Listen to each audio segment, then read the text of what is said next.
जय हिंद दोस्तों, उम्मीद है कि आप सभी लोग बढ़िया होंगे। दोस्तों आज के क्लास में हम लोग प्लास्टिड यानी लवक के जो तीसरा भाग है क्रोमोप्लास्ट, इसके बारे में अध्ययन करेंगे। इससे पिछले क्लास में हम लोगों ने ल्यूकोप्लास्ट और जो आपके क्लोरोप्लास्ट होते हैं इन दोनों के बारे में अध्ययन कर लिए थे। थोड़ा सा हम लोग इसको पीछे रिवीजन कर लेते हैं, फिर आज के क्लास में क्रोमोप्लास्ट के बारे में पूरी डिटेल से मैं आपको अच्छे से बताऊंगा। तो जो आपके प्लास्टिड होता है जिसे लवक बोला जाता है, तो जो प्लास्टिड है इसकी खोज करने वाले जो वैज्ञानिक हैं तो हेकल साहब ने इसका खोज किया था। और प्लास्टिड नाम किसने दिया था? तो सिम्पर, एक वैज्ञानिक है जिनका नाम है सिम्पर साहब ने प्लास्टिड नाम दिया था। और सिम्पर साहब ने ही क्लोरोप्लास्ट की भी खोज की थी। तो जो प्लास्टिड होते हैं इसके 3 पार्ट होते हैं, प्लास्टिड के 3 भाग होते हैं। पहला जो है आपका ल्यूकोप्लास्ट, हिंदी में यह आपका रंगहीन लवक होता है, यानी अवर्णीय लवक इसे बोला जाता है। यहाँ तक तो आपको क्लियर हो गया है। और दूसरा जो आपका है, दूसरा आपका क्लोरोप्लास्ट है, क्लोरोप्लास्ट है, इसे हिंदी में हरित लवक बोला जाता है। इसके बारे में मैंने आपको पूरा डिटेल से बहुत ही बेहतरीन तरीके से बताया है, तो उस वीडियो को आप सभी लोग जाके जरूर देखिएगा। अब जो आपका तीसरा बचा है क्रोमोप्लास्ट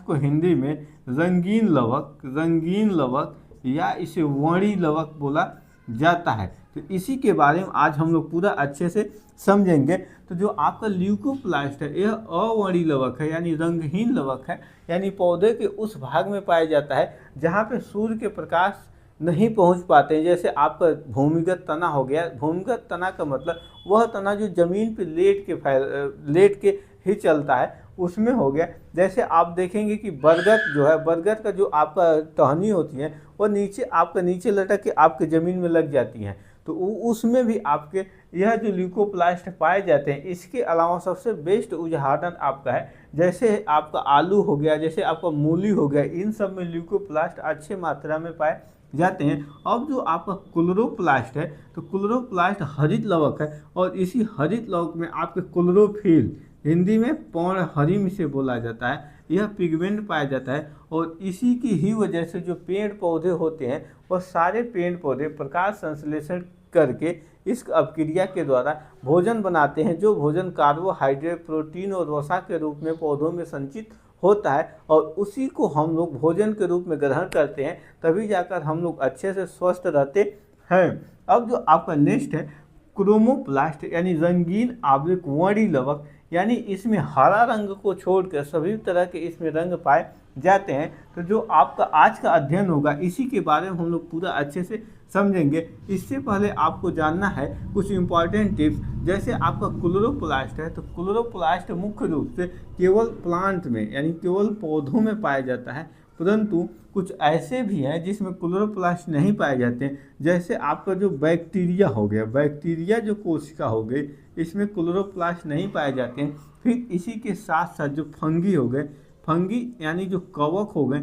इसमें भी क्लोरोप्लास्ट नहीं पाए जाते। जो जैसे मशरूम आप लोग खाए होंगे, तो मशरूम एक प्रकार का आपका फंगी है, तो फंगी में आपके क्लोरोप्लास्ट नहीं पाए जाते हैं। ठीक इसके अलावा ब्लू ग्रीन जो आपके एल्गी है, बीजी है, इसमें भी आपके क्लोरोप्लास्ट ऑब्सेंट होते हैं। अब दोस्तों एक बात आपको ध्यान देना है, एक ऐसा जीव है जिसमें क्लोरोप्लास्ट पाया जाता है और वह क्लोरोप्लास्ट की मदद से भोजन भी बना लेता है। तो उस जीव का जो नाम है यूग्लिना एक ऐसा प्राणी है, यह एक कोश की प्राणी है, और इसमें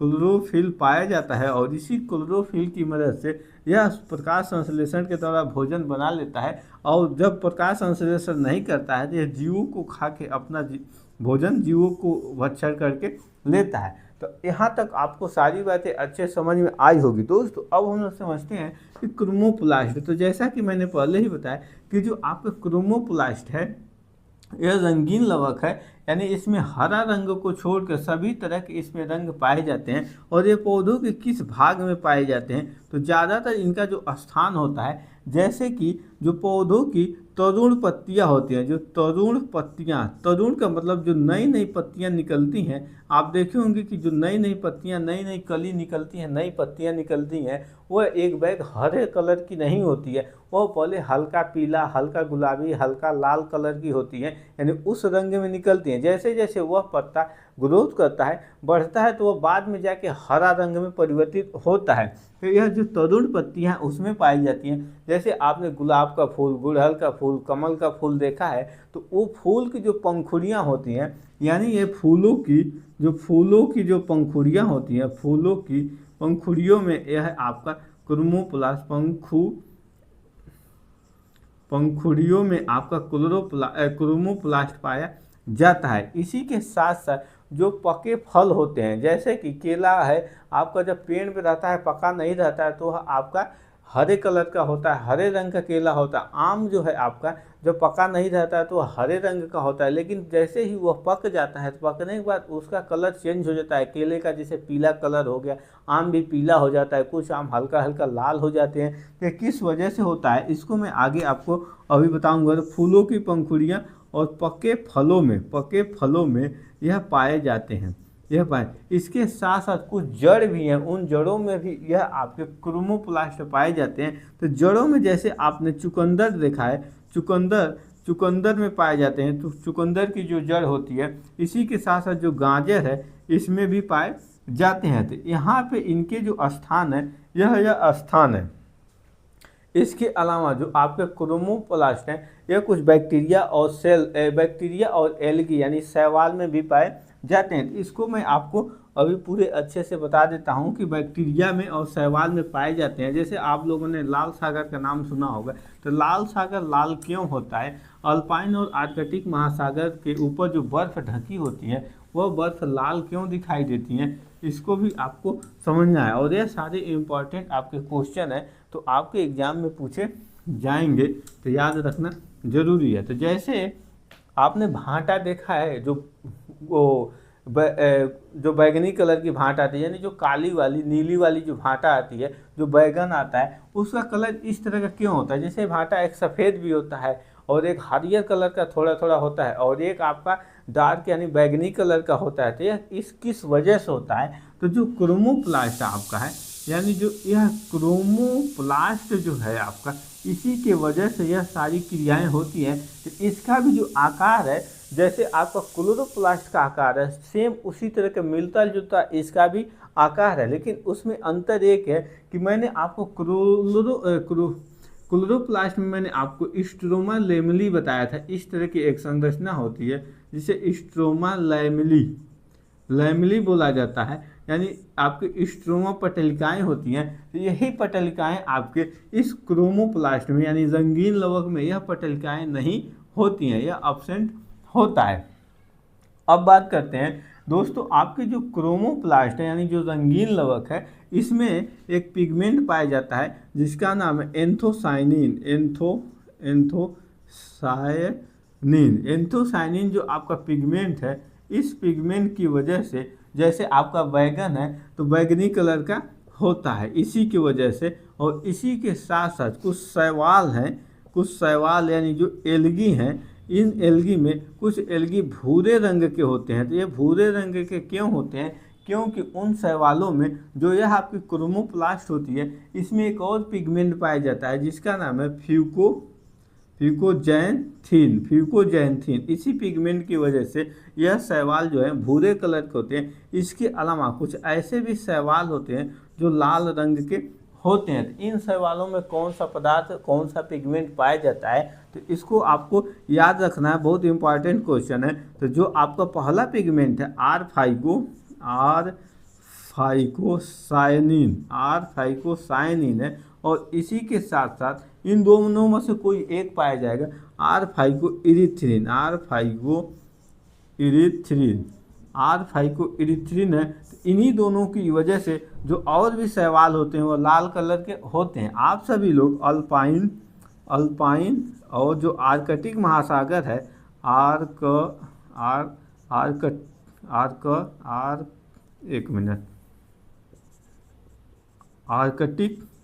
आर्कटिक जो महासागर है इसके ऊपर जो बर्फ़ जमा होता है, वह जो बर्फ़ जमा होता है वह हल्का लाल कलर का दिखाई देता है। किस वजह से दिखाई देता है? तो इन बर्फ़ों के ऊपर, जो बर्फ़ ऊपर से ढकी है, उस बर्फ़ के ऊपर कुछ शैवाल पाए जाते हैं जिसका नाम है हिमेटोकोकस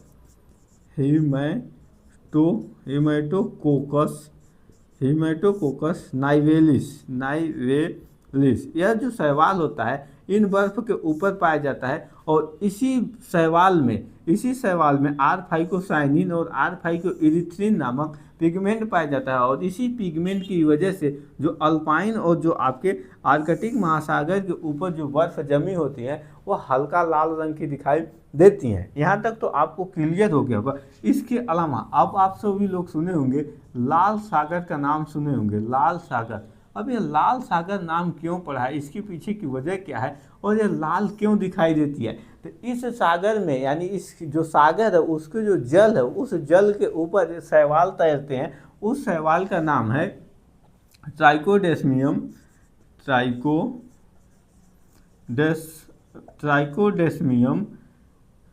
इरिथ्रियम।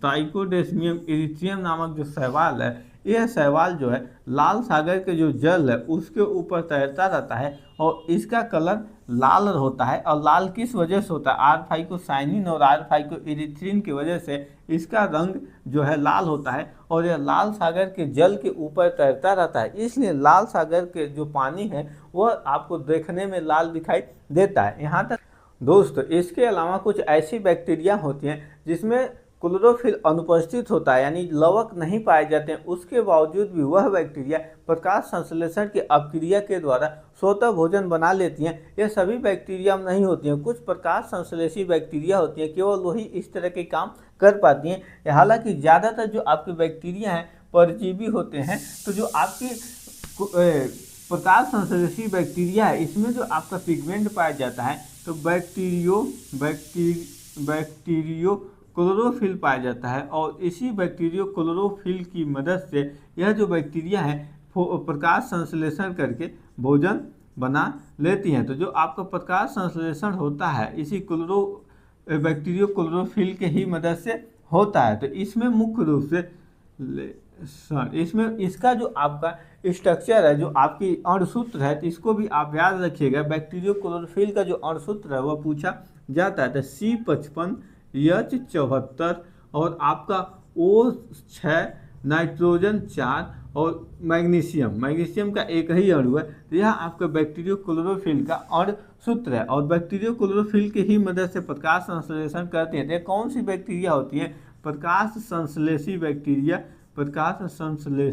बैक्टीरिया होती है। तो दोस्तों, जो आपका क्रोमोप्लास्ट है, क्रोमोप्लास्ट में बस यही आपका इतना ही है। और एक चीज़ और आपको बताना है, आप जैसे बसंत ऋतु में आप देखते होंगे कि पौधों की जो पत्तियां होती हैं, पहले पौधों की पत्तियां हरी रहती हैं, फिर धीरे धीरे पीली होती हैं, फिर धीरे धीरे लाल होती हैं, फिर पीली होती हैं, नारंगी कलर की होती हैं। हर एक पौधों की अलग अलग तरह की पत्तियां कलर में चेंजिंग होती है। तो ये किस वजह से होता है? जब बसंत ऋतु आता है तो क्या होता है, जो पौधों की पत्तियां होती हैं हल्का पीला होती हैं। कुछ पेड़ों की, ये नहीं कि एक ही पेड़ का मैं बता रहा हूँ, अलग अलग पौधों की अलग अलग तरह से पतझड़ होता है। हल्का पीला होती है, गुलाबी होती है, कुछ लाल कलर की हो जाती हैं। तो इसमें मुख्य वजह जानते हैं क्या होता है? जो आपका क्रोमोप्लास्ट होता है, यानी जो आपका रंगीन लवक होता है, यह धीरे धीरे किसमें परिवर्तित, क्रोमोप्लास्ट नहीं, जो आपका क्लोरोप्लास्ट होता है, यह जो आपका क्लोरोप्लास्ट है धीरे धीरे क्रोमोप्लास्ट में, यानी रंगीन लवक में आपका परिवर्तित हो जाता है। तो इस वजह से पौधों की पत्तियां पतझड़ के समय अलग अलग कलर की दिखाई आपको देती हैं। फिर अचानक क्या होता है, पेड़ से टूट के ज़मीन पे गिर जाती हैं, सूख के ख़त्म हो जाता है, फिर नई पत्तियां आती हैं। तो जैसा कि मैंने पहले ही बताया कि आपको तरुण पत्तियों में एक क्रोमोप्लास्ट पाया जाता है। जैसे आप सौदौन का पत्ती होती है, उसकी जो आपकी पुलवी एकदम, जो आपके तरुण पत्तियाँ होती हैं, जो एकदम पुलवी वाली पत्ती को तोड़ के रगड़ेंगे तो आपका हाथ ऑटोमेटिक लाल कलर का हो जाता है तो यह किस वजह से होता है, क्रोमोप्लास्ट उपस्थित होता है, इसी की ही वजह से आपके जो हाथ होते हैं वह लाल हो जाते हैं उसको रगड़ने पे। तो आई होप आप सभी लोगों को आज के क्लास अच्छे समझ में आया होगा। इसी तरह के वीडियो पाने के लिए चैनल को जरूर सब्सक्राइब करें और अपने दोस्तों के साथ भी शेयर करें। मिलेंगे नेक्स्ट क्लास में। जय हिंद।